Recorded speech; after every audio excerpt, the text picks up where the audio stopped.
at 23 weeks, and we found out that we had the IUGR, intrauterine growth restriction, and low amniotic fluid.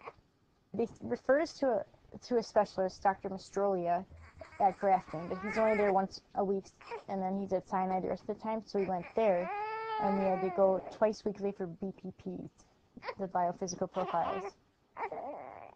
And we had that up until she was born.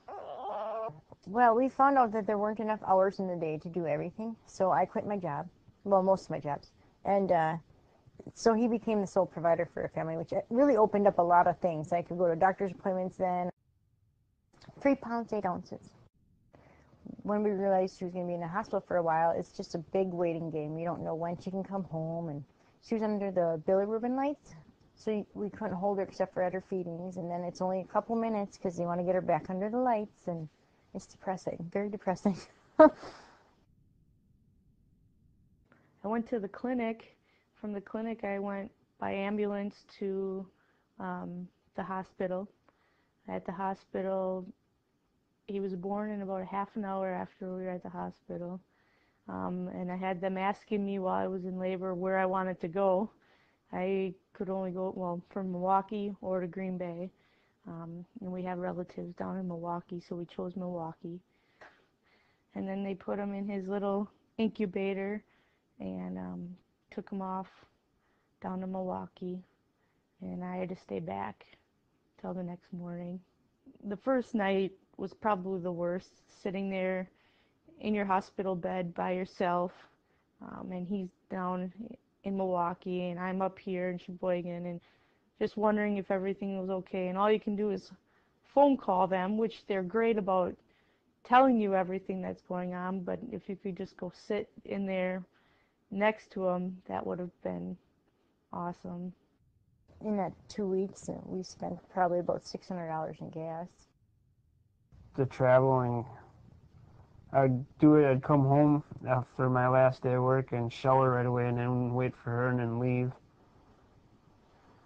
So I didn't get a whole lot of sleep because I'd get down there and then we'd go spend time with the baby. So I guess the biggest part for that was just rearranging the sleep schedule, to kind of take advantage of the time to see the baby. I know that first week we were down there, all of a sudden me and my husband are looking at our bank account and we're like, oh no, we're at nothing.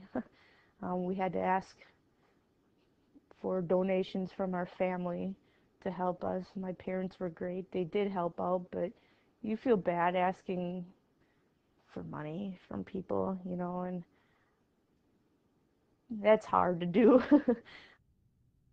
It was rough on them, especially with the drives, because it was, when we leave, we have to pack a couple of drinks and a sandwich because the 2-hour drive. And then as soon as you get there, you got to make them run so they can burn off the energy before you can go sit in the unit. I don't know. And then it's constantly back and forth from the cafeteria to the lounge to the baby. It's rough.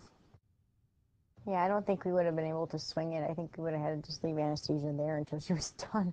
Because with the kids being at school, it wasn't time efficient to like drive there, see the baby, drive back by the time they got done.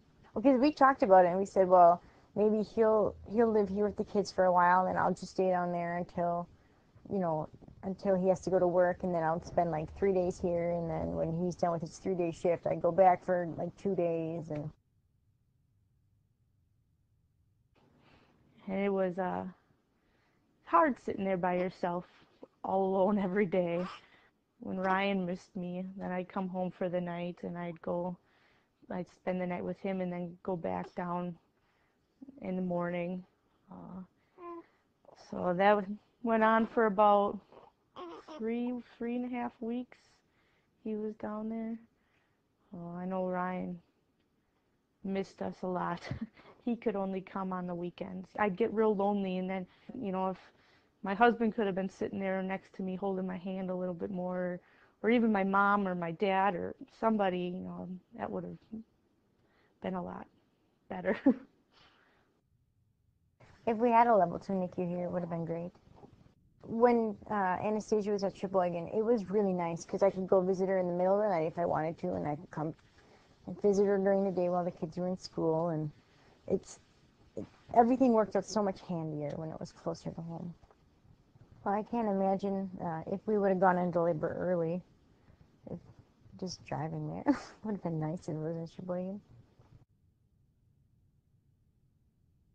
Once we actually were able to get him back to Sheboygan for a week, it was awesome because Ryan would come every single day at lunch, his lunch hour. I'm a first time mother, and going through this was crazy. I did not expect it at all. You expect to, be able to bring your baby home the next day and that, everything's going to go smooth.